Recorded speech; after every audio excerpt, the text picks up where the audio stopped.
नमस्कार। आज हम कक्षा 6 जो हमारा राजस्थान में जो प्रश्न उत्तर है उनकी चर्चा करेंगे। तो देखो, कक्षा 6 से ये प्रश्न बन सकता है,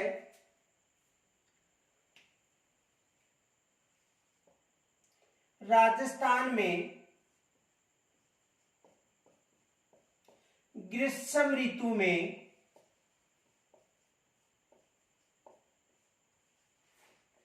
चलने वाली शुष्क हवा को, राजस्थान में ग्रीष्म ऋतु में चलने वाली शुष्क हवा को कहा जाता है। यानी राजस्थान में जो ग्रीष्म ऋतु के समय जो तेज हवाएं चलती हैं, विशेषतः पश्चिमी राजस्थान में। किस राजस्थान में? विशेषतः पश्चिमी राजस्थान। तो इन हवाओं को लू कहा जाता है। क्या कहा जाता है? लू। देखो, जो लू की गति है 100 किलोमीटर प्रति घंटा की रफ्तार से ये चलती है, और जो पुरानी पुस्तकें हैं उनमें 140 किलोमीटर प्रति घंटा की रफ्तार से इनकी गति बताई गई है। तो देखो, इनकी गति है 100 किलोमीटर प्रति घंटे के हिसाब से ये चलती, इसकी गति है।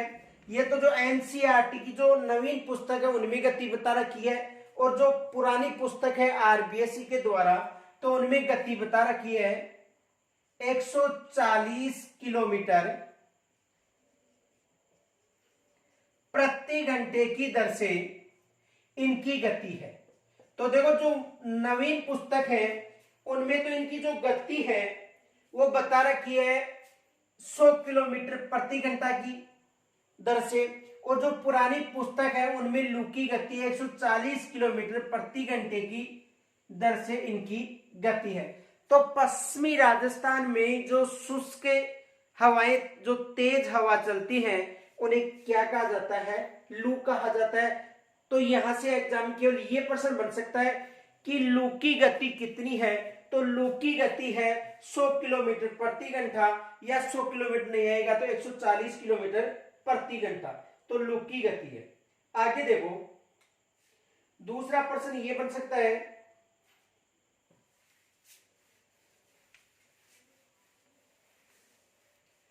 दूसरा प्रश्न हो सकता है कि राजस्थान में शीतकाल के समय जो चक्रवातीय वर्षा होती है उसे कहा जाता है। तो देखो, शीतकाल के समय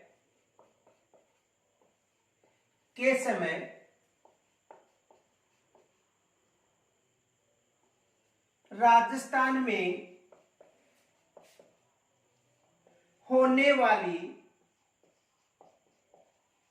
यानी शीतकाल के समय राजस्थान में होने वाली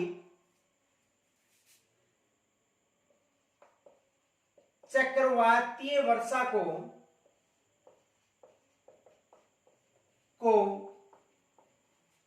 कहा जाता है।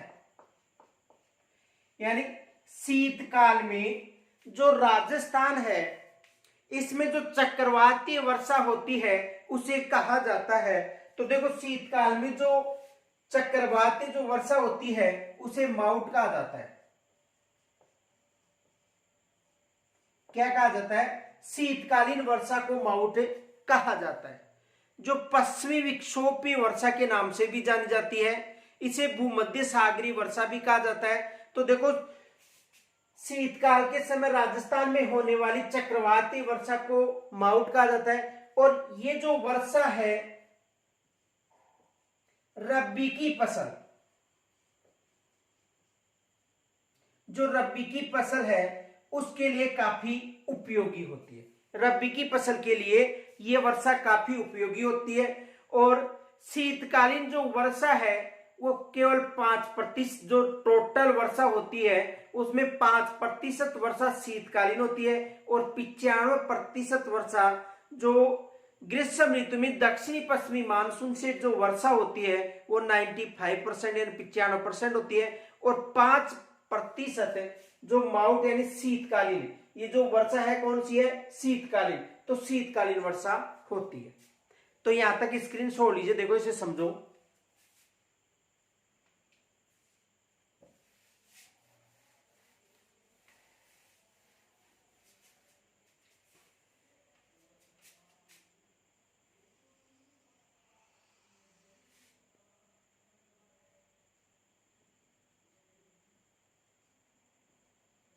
देखो हिमालय पर्वत क्षेत्र है, ये हिमालय पर्वत श्रृंखला है।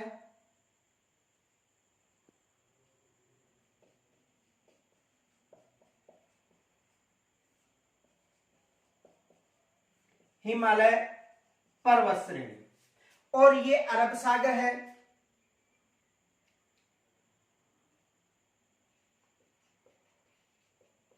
अरब सागर, और ये है बंगाल की खाड़ी।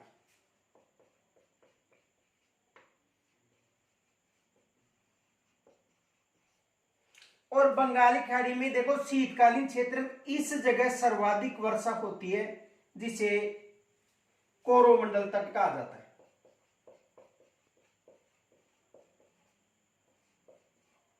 कोरोमंडल तट, यानी जो कोरोमंडल तट है ये उड़ीसा क्षेत्र है और ये आंध्र प्रदेश, देखो सॉरी ये तमिलनाडु है और ये आंध्र प्रदेश क्षेत्र। अब देखो यहां पर जो भूमध्य सागर है,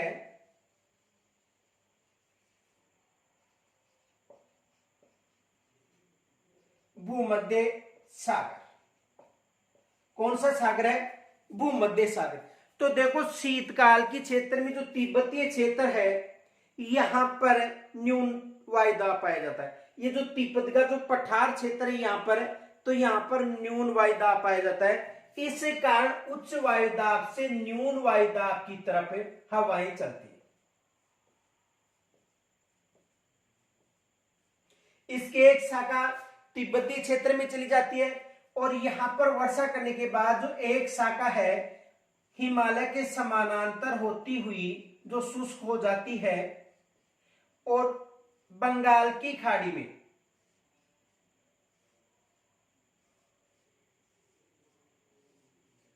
प्रवेश करके नमी धारण करके इस क्षेत्र में सर्वाधिक वर्षा करते, इस क्षेत्र। और उसके बाद में देखो एक चक्रवाती वर्षा हो गई। तो शीतकालीन जो वर्षा है वो भारत में सर्वाधिक कहां पर होती है, कोरोमंडल तट या तमिलनाडु आंध्र प्रदेश क्षेत्र में। इसे लौटते हुए मानसून की वर्षा भी कहा जाता है, इसे लौटते हुए मानसून की वर्षा भी कहा जाता है। तो जो शीतकाल में जो माउंट से होती है यानी शीतकाल में, तो इसे ये पश्चिमी दिशा है तो इसे पश्चिमी विक्षोभीय वर्षा भी कहा जाता है, भूमध्य सागरीय वर्षा भी कहा जाता है, चक्रवाती वर्षा भी कहा जाता है और स्थानीय लोगों के द्वारा इस वर्षा को माउंट कहा जाता है। तो देखो यदि शीतकाल की बात करें तो इस समय जो वर्षा होती है 5% होती है और दक्षिणी पश्चिमी मानसून की बात करें तो दक्षिणी पश्चिमी मानसून से 95% वर्षा होती है। यानी शीतकाल में जो वर्षा होती है वो मात्र 5% वर्षा होती है और दक्षिणी पश्चिमी मानसून की बात करें तो कितनी प्रतिशत वर्षा होती है, 95%। तो शीतकाल में एग्जाम में प्रश्न बनता है कि शीतकाल में लौटते हुए मानसून से, शीतकाल में या लौटते हुए मानसून से जो सर्वाधिक वर्षा होती है वो कहां पर होती है, तो लौटते हुए मानसून से जो सर्वाधिक वर्षा है वो कोरोमंडल तट या कोरोमंडल तट ऑप्शन में न मिले तो मिल सकता है तमिलनाडु व आंध्र प्रदेश क्षेत्र में लौटते हुए मानसून से सर्वाधिक वर्षा होती है। तो लौटते हुए मानसून से सर्वाधिक वर्षा केवल मालाबार तट कोरोमंडल तट पर होती है। किस तट पर, कोरोमंडल तट पर। तो यहां से भी एग्जाम में प्रश्न बनता है। आगे देखो स्क्रीनशॉट ले लो इसका।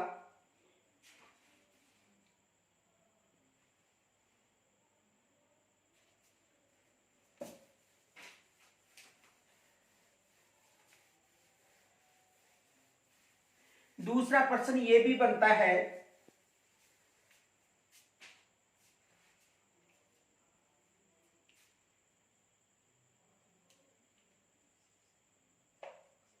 भारत में शीत ऋतु में होने वाली पश्चिमी विक्षोभीय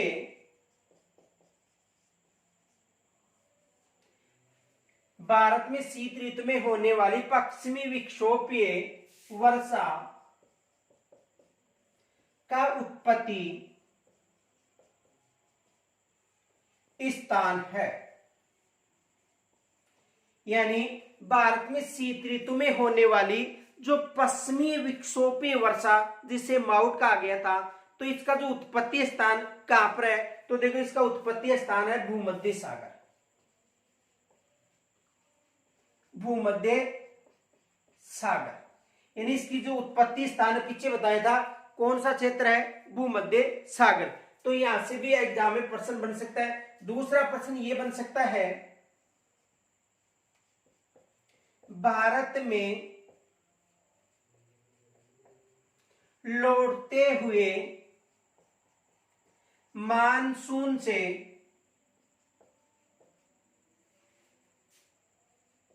सर्वाधिक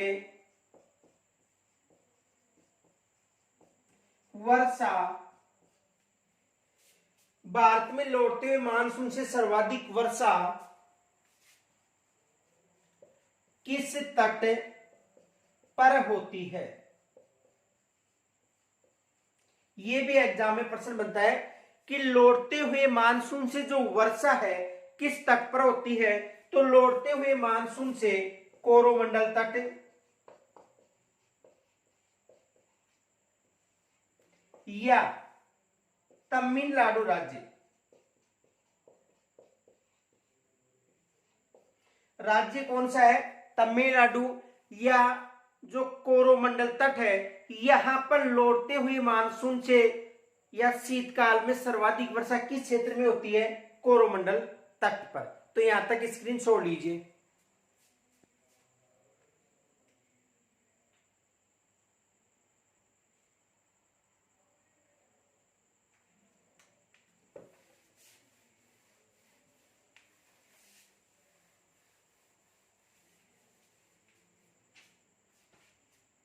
एक प्रश्न ये भी बन सकता है,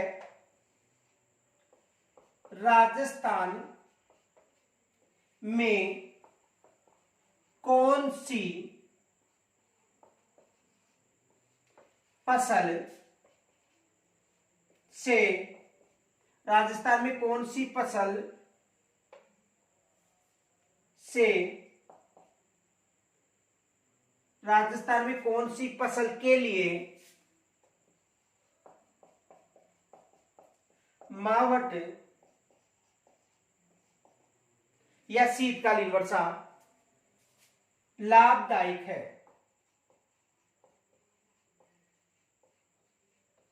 देखो राजस्थान में कौन सी फसल के लिए जो मावठ है, राजस्थान में कौन सी फसल के लिए जो मावठ है लाभदायक है। तो देखो ए में आपको ऑप्शन दिया जाता है गेहूं, बे में ऑप्शन दिया जाता है बाजरा, से में आपको ऑप्शन दिया जाता है गवार, और दे में आपको ऑप्शन दिया जाता है चावल। तो देखो राजस्थान में कौन सी फसल के लिए मावठ उपयोगी है, तो कौन सी फसल के लिए, देखो ये तीनों फसल है खरीफ की फसल है, और ये कौन सी फसल है, रबी की फसल। तो कौन सी फसल के लिए, गेहूं के लिए। देखो यानी कहने का मतलब एक फैक्ट याद रखना कि शीतकाल में जो वर्षा होती है, शीतकालीन वर्षा, वर्षा वो रबी की फसल के लिए लाभदायक होती है। और यदि ग्रीष्मकालीन वर्षा की बात करें, या मानसून कालीन जो दक्षिणी पश्चिमी मानसून होता है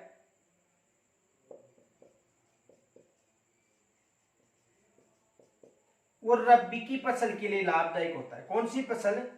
रब्बी की फसल। यानी कहने का मतलब शीत ऋतु में जो वर्षा होती है वो रब्बी की फसल के लिए, और मानसून जो वर्षा होती है, जो ग्रीष्म काल के बाद में जो मानसूनी वर्षा होती है वो खरीफ की फसल के लिए लाभदायक है। तो जो शीतकालीन फसलें हैं, यानी कहने का मतलब कि जो शीतकालीन की जो फसल है वो जैसे गेहूं हो गया, ठीक है, जौ हो गया, चना हो गया, सरसों हो गया, ये जो फसलें हैं रब्बी की फसल है, और ये जो शीतकालीन वर्षा होती है माउट, उस समय ये फसलें बोई जाती हैं। तो ये लाभदायक कौन सी फसल है माउट के लिए? जो रब्बी की फसल है। तो यहां तक स्क्रीनशॉट लीजिए।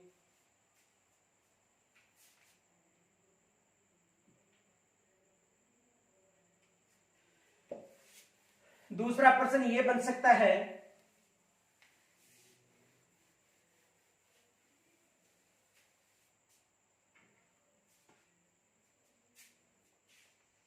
राजस्थान का कौन सा जिला सबसे आर्द्र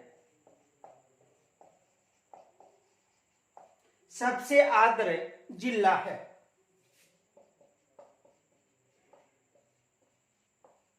राजस्थान का कौन सा जिला सबसे आर्द्र जिला है? एग्जाम में प्रश्न आता है ये भी। तो देखो राजस्थान का कौन सा जिला आर्द्र जिला है? झालावाड़। कौन सा जिला? झालावाड़। सर्वाधिक वर्षा झालावाड़ जिले में होती है, और सर्वाधिक वर्षा वाला स्थान माउंट आबू सिरोही, ये भी याद रखना। देखो सर्वाधिक वर्षा वाला जिला पूछे, सर्वाधिक वर्षा वाला जिला, तो कौन सा बताना है? झालावाड़। यानी 100 सेंटीमीटर के लगभग यहां पर वर्षा होती है, और सर्वाधिक वर्षा वाला स्थान की बात करें तो माउंट आबू, जो कहां पर है? सिरोही में। माउंट आबू सिरोही में, यानी यहां पर 100 सेंटीमीटर और यहां पर 150 सेंटीमीटर के लगभग। और यदि आर्द्र स्थान की बात करें, आर्द्र स्थान, तो आर्द्र स्थान भी कौन सा है? माउंट आबू। और आर्द्र जिला की बात करें तो सर्वाधिक आर्द्र जिला, तो आर्द्र जिला सर्वाधिक कौन सा है? झालावाड़। यहां से भी एग्जाम में प्रश्न बनते हैं, तो ये फैक्ट याद रखना कि सर्वाधिक वर्षा वाला जिला कौन सा है? झालावाड़, जहां पर 100 सेंटीमीटर वर्षा होती है। और सर्वाधिक वर्षा वाला स्थान की बात करें माउंट आबू, सर्वाधिक आर्द्र स्थान माउंट आबू, और सर्वाधिक आर्द्र जिला की बात करें तो सर्वाधिक आर्द्र जिला कौन सा है? झालावाड़। तो यहां से भी एक एग्जाम में प्रश्न बन सकता है, तो स्क्रीनशॉट लीजिए।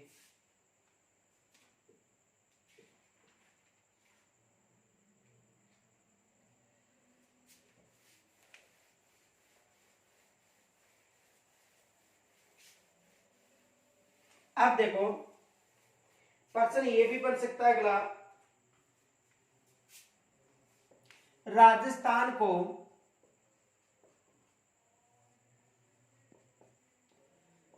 जलवायु की दृष्टि से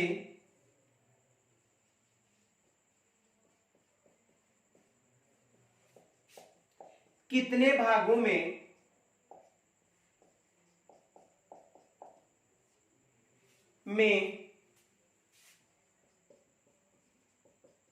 बांटा गया है? राजस्थान को जलवायु की दृष्टि से कितने भागों में बांटा गया है? तो जलवायु की दृष्टि से कितने भागों में बांटा गया है? 5 भागों में। कितने भागों में? 5 भागों में। देखो 5 भाग कौन कौन से हैं? शुष्क जलवायु प्रदेश,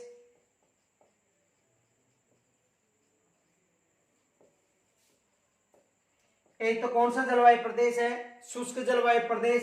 दूसरा है अर्ध शुष्क जलवायु प्रदेश, पहला शुष्क जलवायु प्रदेश, दूसरा अर्ध शुष्क जलवायु प्रदेश, तीसरा उप आर्द्र जलवायु प्रदेश, चौथा है आर्द्र जलवायु प्रदेश,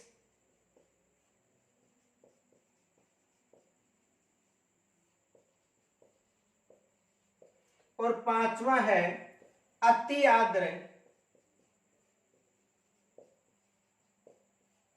जलवायु प्रदेश। तो देखो जो राजस्थान की जो जलवायु है इससे 5 भागों में विभाजित किया गया है। शुष्क जलवायु प्रदेश, अर्ध शुष्क जलवायु प्रदेश, उपार्द्र जलवायु प्रदेश, आर्द्र जलवायु प्रदेश और अति आर्द्र जलवायु प्रदेश।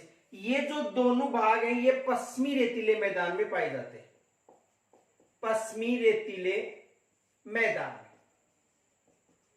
ये अरावली पर्वत श्रेणी में, पूर्वी मैदान और दक्षिणी पूर्वी के पठार में। लेकिन इन दोनों के ये जो शुष्क और अर्ध शुष्क जलवायु प्रदेश है ये दोनों किस में पाए जाते हैं? पश्चिमी रेतीले मैदान में।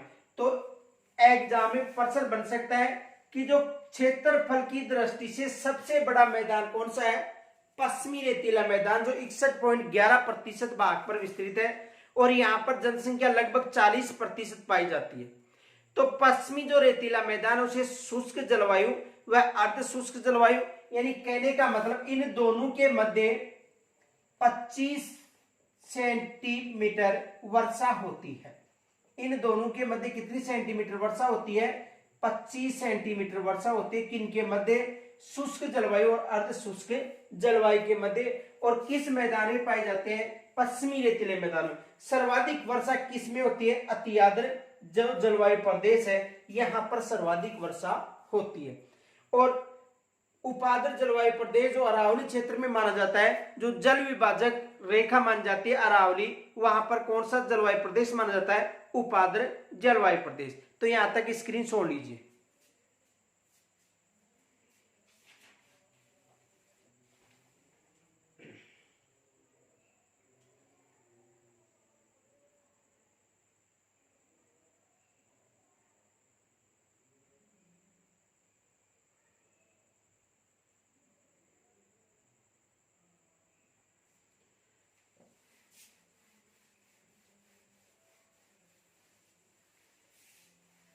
दूसरा प्रश्न ये बन सकता है कि निम्न में से कौन सा सुमेलित नहीं है?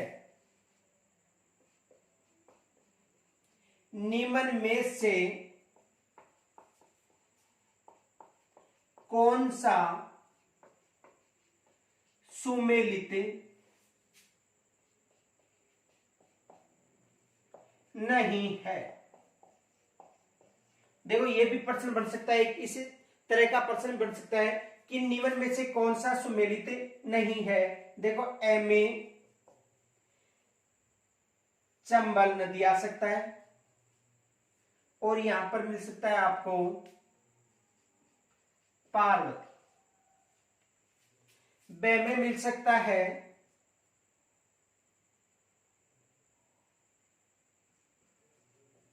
लूनी और यहां पर आपको मिल सकता है खाली। से में मिल सकता है घग्गर और यहां पर आपको मिल सकता है कांतली। और दे में मिल सकता है वहां पर ऑप्शन में साबरमती और यहां पर मिल सकता है आपको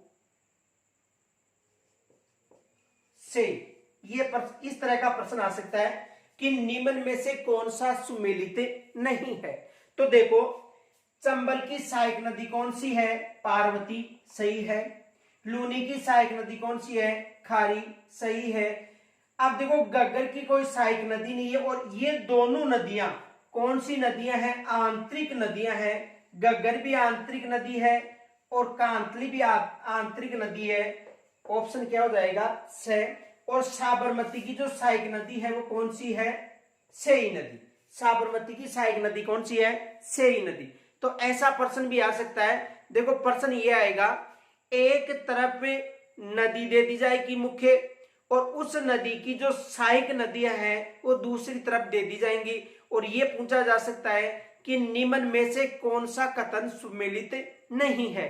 तो याद रखना कि जो भी मुख्य नदी है उसकी सहायक नदियों को जरूर याद रखना, क्योंकि यहां से एग्जाम में प्रश्न बन सकता है। तो यहां तक स्क्रीनशॉट लीजिए।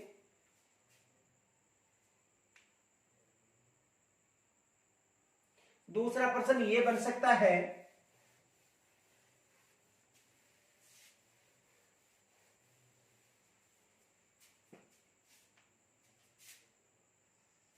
राजस्थान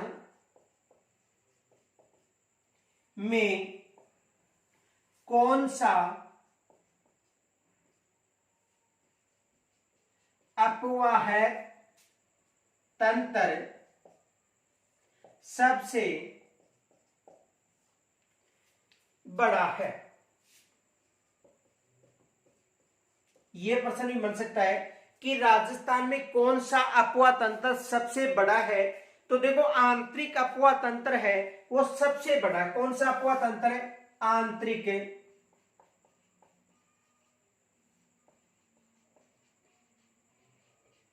अपवाह तंत्र। कौन सा तंत्र है? आंतरिक अपवाह तंत्र सबसे बड़ा अपवाह तंत्र है। देखो आंतरिक अपवाह तंत्र किसे कहते हैं? वे नदियां जो अपना जल किसी समुद्र या खाड़ी में न डालकर मरुस्थलीय क्षेत्र में ही समाप्त हो जाती हैं, उन्हें आंतरिक अपवाह तंत्र कहा जाता है। और वे नदियां जो अपना जल अरब सागर में डालती हैं वो अरब सागरीय अपवाह तंत्र में शामिल है, और जो नदियां अपना जल बंगाल की खाड़ी में डालती हैं वो बंगाल की खाड़ी के अपवाह तंत्र में शामिल है। तो देखो राजस्थान में कौन सा अपवाह तंत्र सबसे बड़ा है? तो आंतरिक अपवाह तंत्र राजस्थान में सबसे बड़ा है। दूसरा प्रश्न ये बन सकता है, देखो बंगाल की खाड़ी के अपवाह तंत्र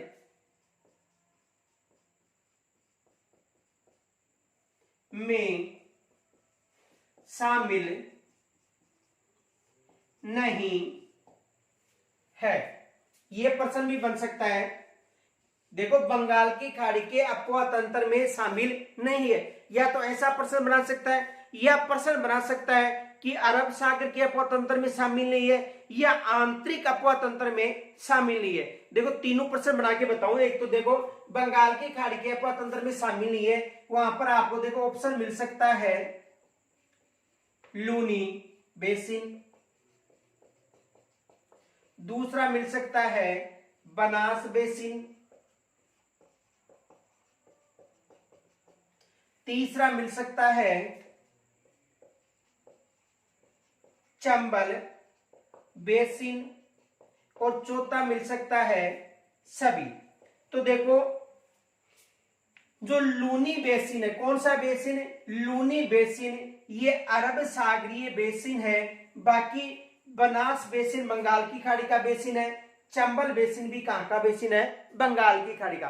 तो या तो ये प्रश्न बन सकता है कि बंगाल की खाड़ी के, देखो बंगाल की खाड़ी के अपवाह तंत्र में शामिल है लूनी बेसिन, या यहां पर परिवर्तित करके पूछ सकता है कि अरब सागर के अपवाह तंत्र में शामिल है तो लूनी बेसिन हो जाएगा, या आंतरिक अपवाह तंत्र में शामिल है तो कौन सा हो जाएगा? घग्गर बेसिन, या अन्य कोई नाम दे दिया जाएगा।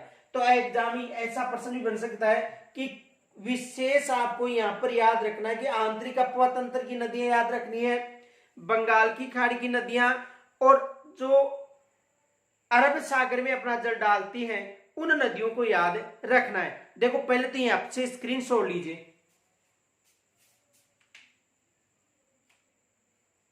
देखो एक प्रश्न यहां से जरूर बनता है, हर परीक्षा में यहां से प्रश्न पूछा जाता है, चाहे कोई सी परीक्षा ही हो। देखो वर्तमान में जो प्रथम श्रेणी है उसमें ज्योग्राफी में यहां से ये टॉपिक शामिल कर दिए गए। तो आपको याद रखना, देखो राजस्थान की बात करें तो राजस्थान में 3 तरह का अपवा तंत्र है। एक आंतरिक अपवा तंत्र, आंतरिक अपवा है तंत्र। देखो आंतरिक अपवा तंत्र यानी वे नदियां जो अपना जल किसी खाड़ी या समुद्र में न डालकर जो धरातल या जो मरुस्थली क्षेत्र है वहां पर ही समाप्त हो जाती है, उन्हें आंतरिक अपवा तंत्र कहा जाता है। और सबसे बड़ा राजस्थान में आंतरिक अपवा तंत्र है। और यदि भारत की बात करें तो भारत में भी सबसे बड़ा जो अपवा तंत्र है वो कौन सा माना जाता है? राजस्थान में आंतरिक अपवा तंत्र। देखो राजस्थान में सबसे बड़ा अपवा तंत्र आंतरिक अपवा तंत्र है और भारत में राजस्थान क्षेत्र में सर्वाधिक आंतरिक अपवा तंत्र माना जाता है। अब देखो आंतरिक अपवा तंत्र की यदि नदियां पूछी जाए तो देखो ये तो घग्गर नदी है, एक तो कौन सी नदी है? घग्गर नदी है। दूसरी नदी है कांतली नदी जो खंडेला की पहाड़ी से निकलती है।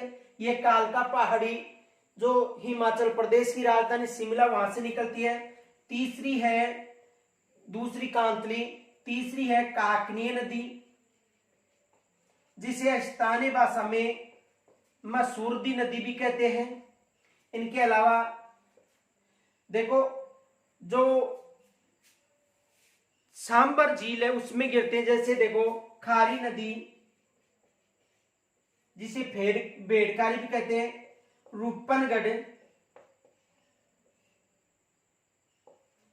रूपनगढ़।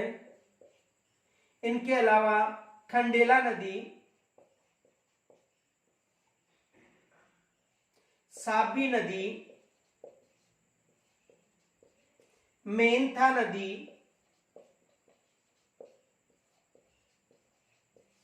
रूपारेल नदी,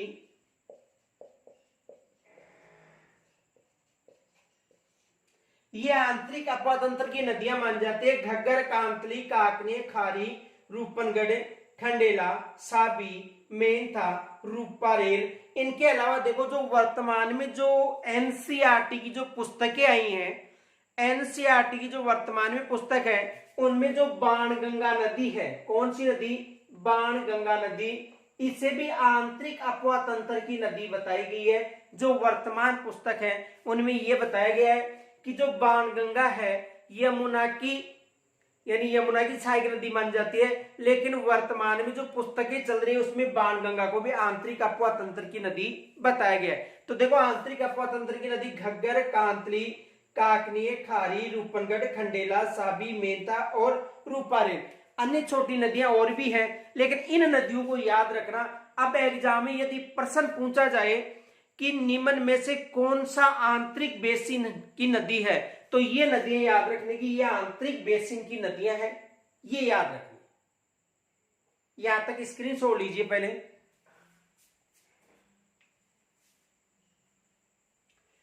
अब देखो आंतरिक अपवा तंत्र के बाद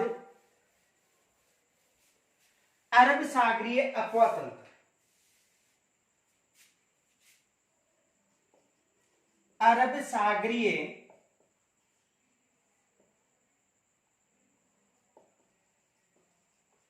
अपवाह तंत्र, यहां से भी एग्जाम में प्रश्न बनता है कि देखो अरब सागरीय अपवाह तंत्र किसे कहते हैं? वे नदियां जो अपना जल अरब सागर में ले जाकर डालती हैं वे अरब सागरीय अपवाह तंत्र में शामिल है। मुख्य नदी जैसे लूनी व लूनी की सहायक नदी, माही व माही की सहायक नदी, साबरमती व साबरमती की सहायक नदी, पश्चिमी बनास व उसकी सहायक नदी अरब सागरीय अपवाह तंत्र में शामिल है। तो देखो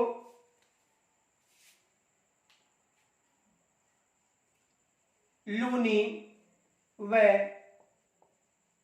सहायक नदी, यानी लूनी व लूनी की सहायक नदी। लूनी की सहायक नदी देखो जोजड़ी है, बांडी है, खारी है, जवाई है, सागी है। ये जो नदियां हैं वो किसकी सहायक नदी है? लूनी की सहायक नदी। और इनकी जो सहायक नदियां हैं वो याद रखनी है। इनके अलावा देखो माही और माही की सहायक नदी,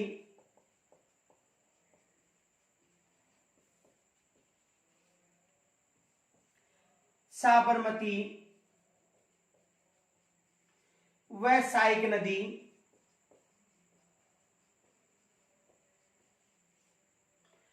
और पश्चिमी बनास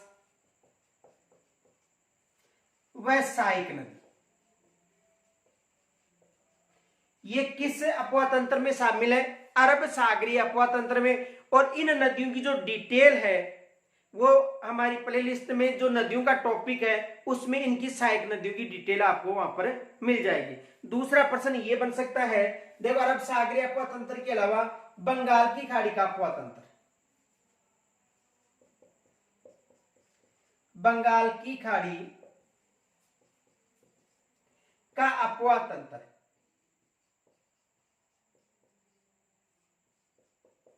देखो बंगाल की खाड़ी के अपवा तंत्र में कौन कौन सी नदियां शामिल, याद रखना है। देखो चंबल व सहायक नदी,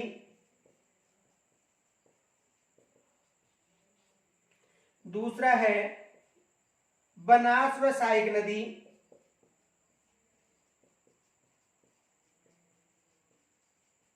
वैसे चंबल की सहायक नदी बनास भी है, गंभीरी व बाणगंगा नदी।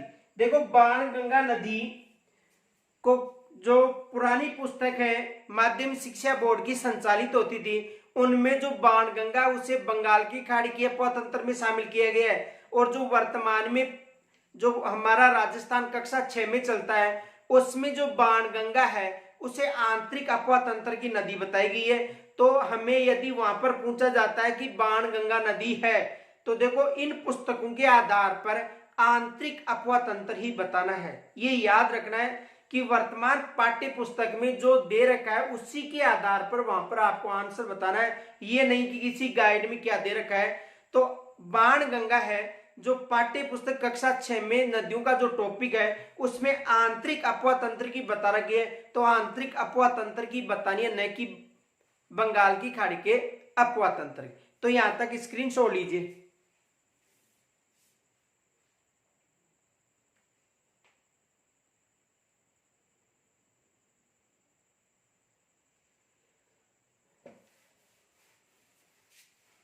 दूसरा प्रश्न यह बन सकता है कि राजस्थान में पूर्णतः बहाव की दृष्टि से सबसे लंबी नदी है। देखो राजस्थान में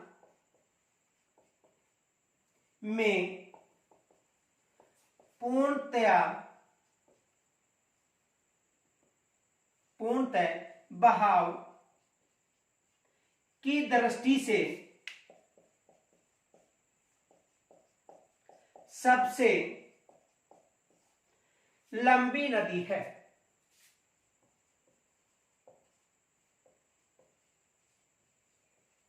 तो राजस्थान में पूर्णतः बहाव की दृष्टि से जो सबसे लंबी नदी है वो कौन सी नदी है? बनास नदी। ये याद रखना, कौन सी नदी है? बनास नदी। कौन सी नदी है? बनास नदी। दूसरा ये प्रश्न बन सकता है, देखो बनास बांध किस नदी पर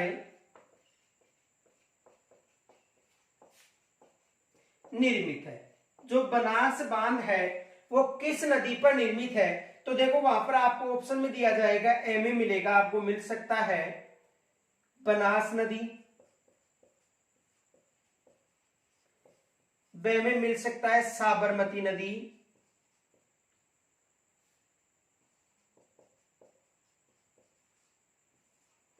से में मिल सकता है पश्चिमी बनास, और दे में मिल सकता है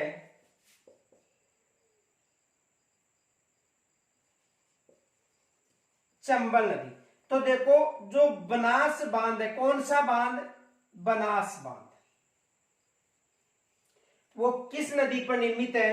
पश्चिमी बनास पर, न कि बनास नदी पर। और बनास नदी पर कौन सा बांध है?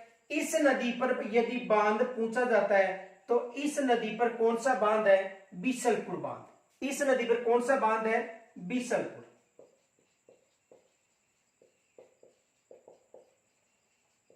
जो 1999 में पूर्ण हुआ था बनकर पूर्ण कब हुआ था? 1999 में। तो बिसलपुर बांध जो टोडाराय सिंहपुरा टोंक में निर्मित है, तो बिसलपुर बांध तो किस नदी पर निर्मित है? बनास नदी पर। बिसलपुर बांध तो किस नदी पर निर्मित है? बनास नदी पर। और यदि बनास बांध पूछे तो पश्चिमी बनास नदी पर निर्मित है। यहां से एग्जाम में प्रश्न बन सकता है। राजस्थान की सबसे बड़ी पेयजल परियोजना कौन सी है? राजस्थान की सबसे बड़ी पेयजल परियोजना कौन सी है? एग्जाम में प्रश्न बन सकता है। तो देखो, राजस्थान की सबसे बड़ी पेयजल परियोजना बनास नदी पर निर्मित बिसलपुर बांध परियोजना है। इससे जयपुर क्षेत्र, अजमेर क्षेत्र, सवाई माधोपुर क्षेत्र व टोंक क्षेत्र में पेयजल की आपूर्ति होती है। तो यहां तक स्क्रीनशॉट लीजिए पहले।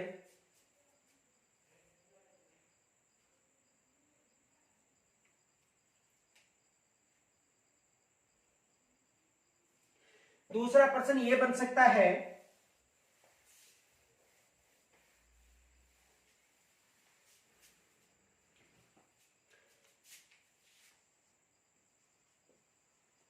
चंबल नदी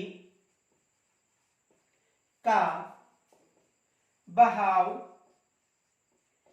किस जिले में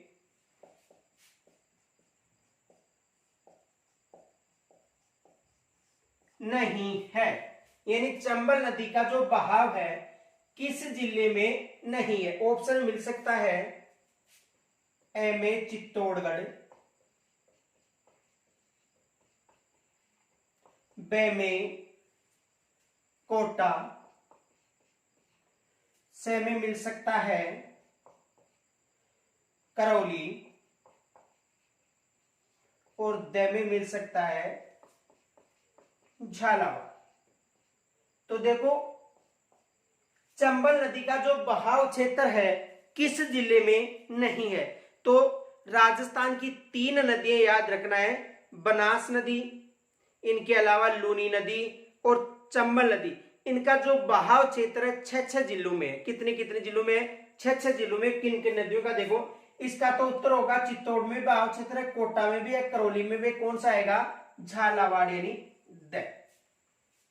जो नदियों का टॉपिक है उसमें विस्तृत चर्चा कर रखी है इनकी। आगे देखो, याद रखना है आपको चंबल और चंबल यानी इनका भाव, च का मतलब चंबल, बे का मतलब बनास और ले का मतलब लूनी। इन तीनों नदियों का जो बहाव क्षेत्र है 6 जिलों में है। कितने जिलों में मिलेगा? 6 जिलों में। किनका? चंबल नदी का भी 6 जिलों में बहाव क्षेत्र है, बनास नदी का भी 6 जिलों में बहाव क्षेत्र है और लूनी नदी का भी 6 जिलों में बहाव क्षेत्र है। तो एक प्रश्न ऐसा भी बन सकता है कि कोई भी नदी दे दी जाएगी, जैसे मान लो बनास दे दी, या बनास के अलावा पार्वती दे दी, या बाणगंगा दे दी, लूनी दे दी, घग्गर दे दी, कि इन नदियों का जो बहाव क्षेत्र है किस जिले में नहीं है। तो ये जिले भी आपको याद रखना जरूरी है, क्योंकि जो लेवल है वो हाई लेवल बना दिया गया है। तो कक्षा 6 में तो केवल इतना ही दे रखा है कि चंबल नदी का बहाव क्षेत्र इन इन जिलों में। तो वहां पर एग्जामिनर 3 जिले वो ले सकता है और एक अन्य जिला ले सकता है। स्क्रीनशॉट लीजिए।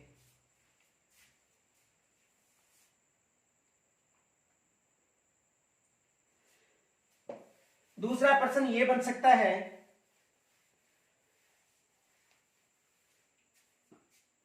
दूसरा इस तरह का प्रश्न बन सकता है, मोरेल व खारी नदियां किस नदी की सहायक नदी है?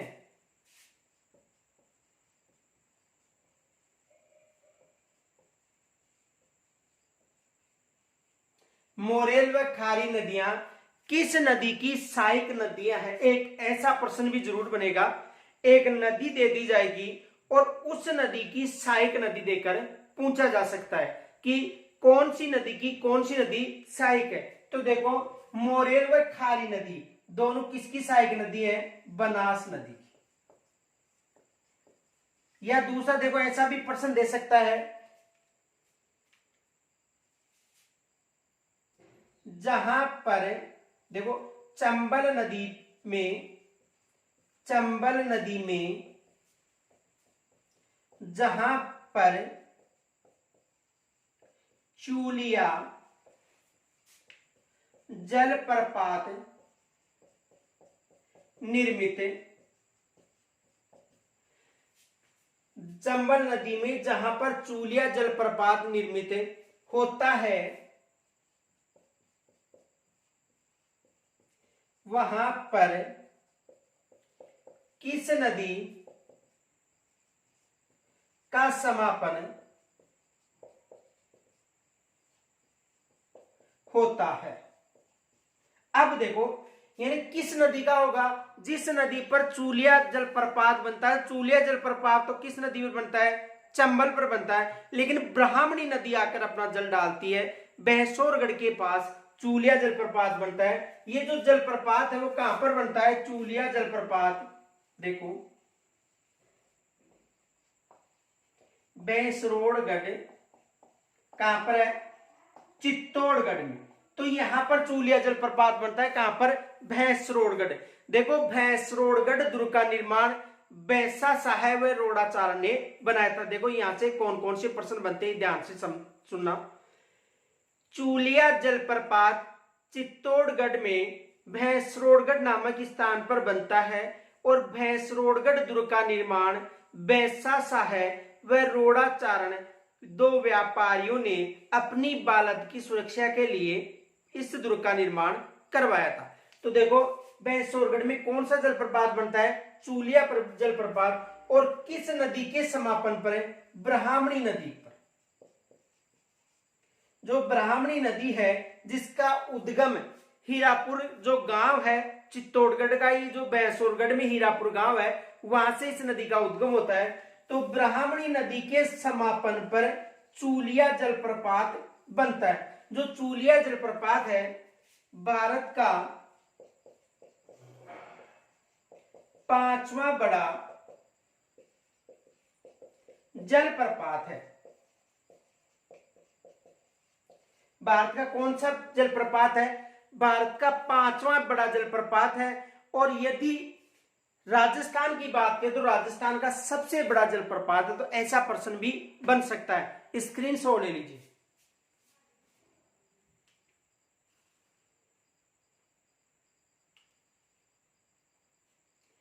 दूसरा प्रश्न ये बन सकता है,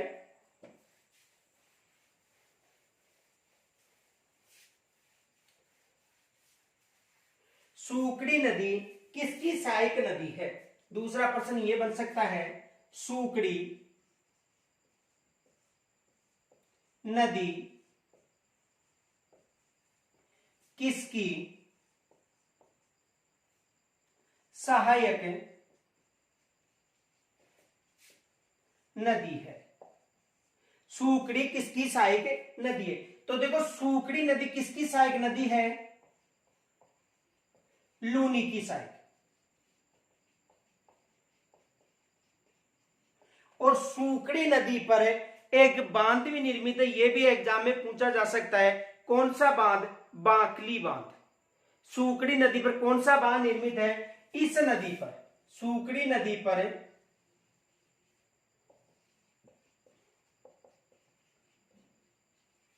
बांकली बांध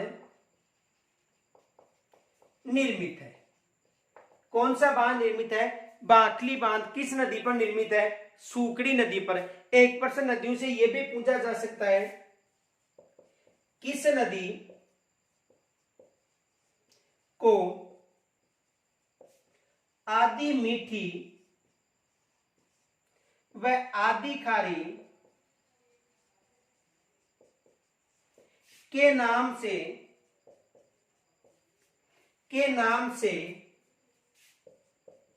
जाना जाता है।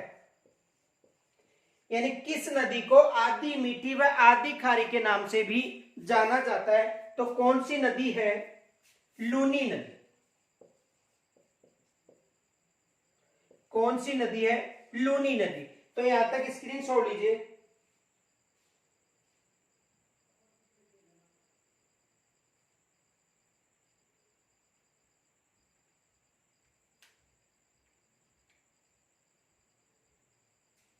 दूसरा प्रश्न ये बन सकता है,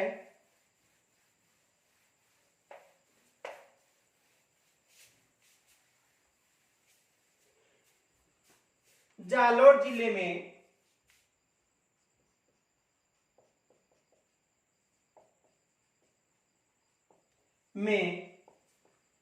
किस बेसिन का सर्वाधिक विस्तार है?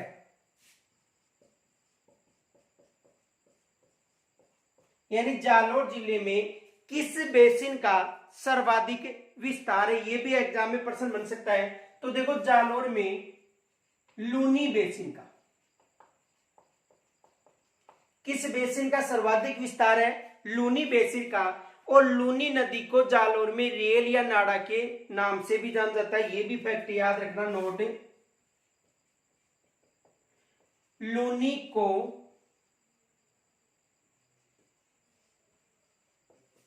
जालोर में रेल या नाड़ा के नाम से जाना जाता है। यानी लूनी को जालोर में रेल या नाड़ा के नाम से भी जाना जाता है। ये एग्जाम में प्रश्न बन भी सकता है कि जालोर में किसका बेसिन सर्वाधिक है? तो किसका बेसिन सर्वाधिक है? लूनी का। यहां तक स्क्रीनशॉट लीजिए।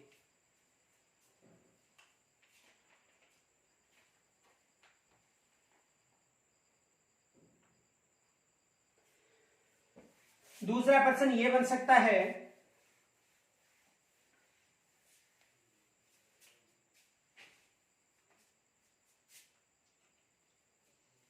बांसवाड़ा में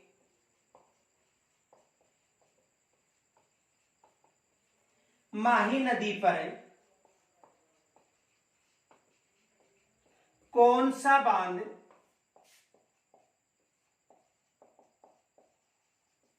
निर्मित है?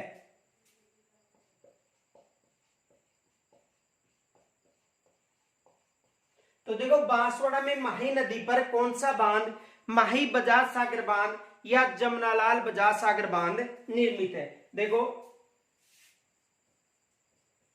माही बजाज सागर बांध, कौन सा बांध निर्मित है? माही बजाज सागर बांध।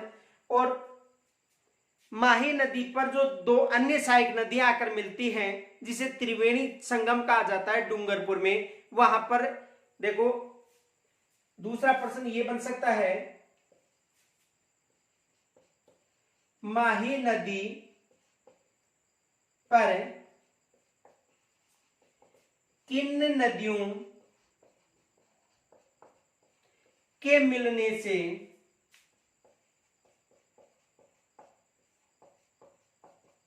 वेणेश्वर धाम के पास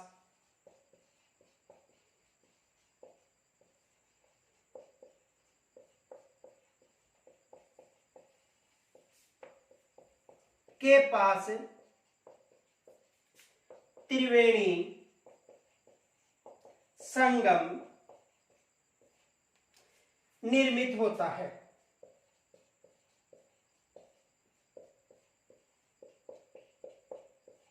यह प्रश्न भी बन सकता है कि माही नदी पर किन नदियों के मिलने से, यानी माही नदी पर कौन कौन सी नदियां, वेणेश्वर जो धाम है यानी नवटपरा गांव में, तो वहां पर कौन कौन सी नदियों के, तो देखो माही नदी में सोम व जाखम, इन नदियों के संगम पर कौन कौन सी हो गई? सोम व जाखम। और देखो त्रिवेणी संगम में कौन कौन सी नदी हो गई? तो सोम, जाखम और तीसरी नदी कौन सी हो गई? माही नदी। इन तीनों नदियों के संगम पर जो डूंगरपुर का वेणेश्वर धाम है, वहां पर त्रिवेणी संगम बनता है। और वेणेश्वर धाम पर माघ पूर्णिमा को मेला आयोजित होता है। कब होता है? माघ पूर्णिमा को। यहां पर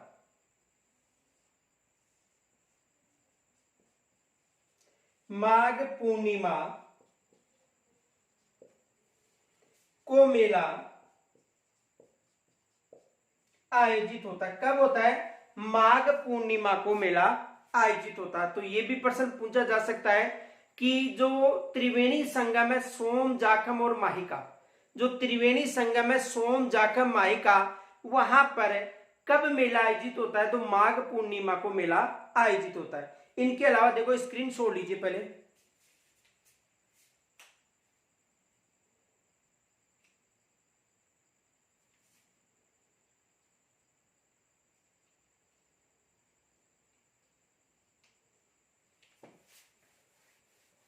दूसरा प्रश्न ये बन सकता है,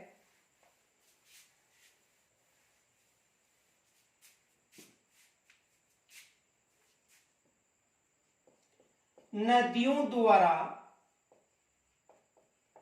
निर्मित सभी झीलें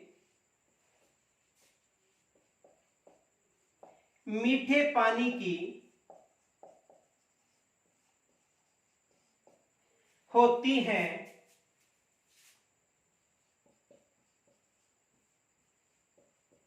तो बताओ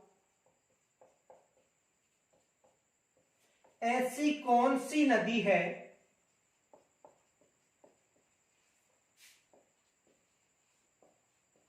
जिसके द्वारा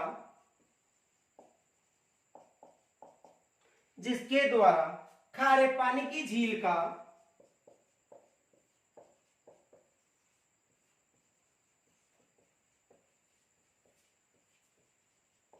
निर्माण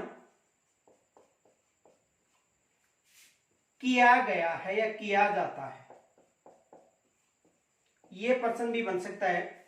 देखो, नदियों के द्वारा जितनी भी झील निर्मित हैं वो मीठे पानी की झील मिलेंगे आपको, लेकिन राजस्थान में ऐसी कौन सी नदी है जिसके द्वारा निर्मित जो झील है वो खारे पानी की झील है? तो देखो, एग्जाम में ऐसा प्रश्न बन सकता है कि नदियों के द्वारा निर्मित सभी झीलें मीठे पानी की झील होती हैं, तो बताओ ऐसी कौन सी झील है, कौन सी नदी है जिसके द्वारा खारे पानी की झील का निर्माण किया जाता है? तो देखो, काकने या मसूदी,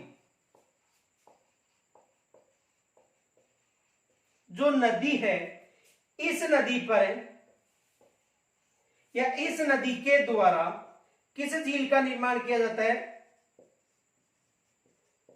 भुज झील। और भुज झील कहां पर निर्मित है? जैसलमेर। तो नदी पर निर्मित ये भुज झील ऐसी झील है राजस्थान की जो खारे पानी की झील है। तो एग्जाम में प्रश्न बन सकता है कि राजस्थान में ऐसी कौन सी झील है जो नदी के द्वारा निर्मित है और इस झील का जो जल है वो खारा है, यानी प्रश्न ऐसा आ सकता है। तो देखो, कौन सी झील है? भुज झील है और किस नदी पर निर्मित है? काकनी या मसूरदी नदी पर निर्मित है। तो एग्जाम में यहां से भी प्रश्न बन सकता है कि भुज झील है एकमात्र ऐसी झील है जो नदी निर्मित खारे पानी की झील है। तो ऐसा भी एग्जाम में प्रश्न बन सकता है। दूसरा प्रश्न ये बन सकता है एग्जाम में, देखो, कि ऐसी कौन सी नदी है जिसका जल अरब सागर में जो खंबात की खाड़ी है और कच्छ की रण है वहां पर ले जाकर डालती है? तो ऐसी कौन सी झील है जिसका जल खंबात की खाड़ी में भी और कच्छ की रण में भी जाकर गिरता है? तो सेई नदी है जो दोनों क्षेत्रों में जल ले जाकर गिरती है। इसकी संपूर्ण डिटेल जो हमारा टॉपिक है, नदियों का टॉपिक है, उसमें आपको मिल जाएगी। तो देखो, ऐसा प्रश्न भी बन सकता है, स्क्रीनशॉट लीजिए।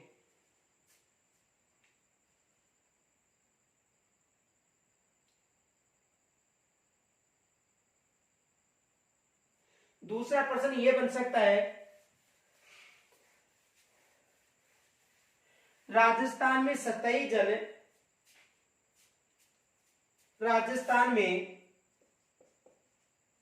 राजस्थान की सतही जल सर्वाधिक मात्रा में किस नदी राजस्थान का जो सतही जल है सर्वाधिक मात्रा में किस नदी में उपलब्ध है? यह प्रश्न भी बन सकता है। राजस्थान की सतही जल की सर्वाधिक मात्रा किस नदी में उपलब्ध है? तो कौन सी नदी है? चंबल नदी। कौन सी नदी है? चंबल नदी है। तो देखो राजस्थान की सतही सर्वाधिक सतह वाली जो नदी है चंबल नदी है। तो यहां तक यदि आपको कोई समस्या हो तो कमेंट्स के द्वारा जरूर बताना। धन्यवाद।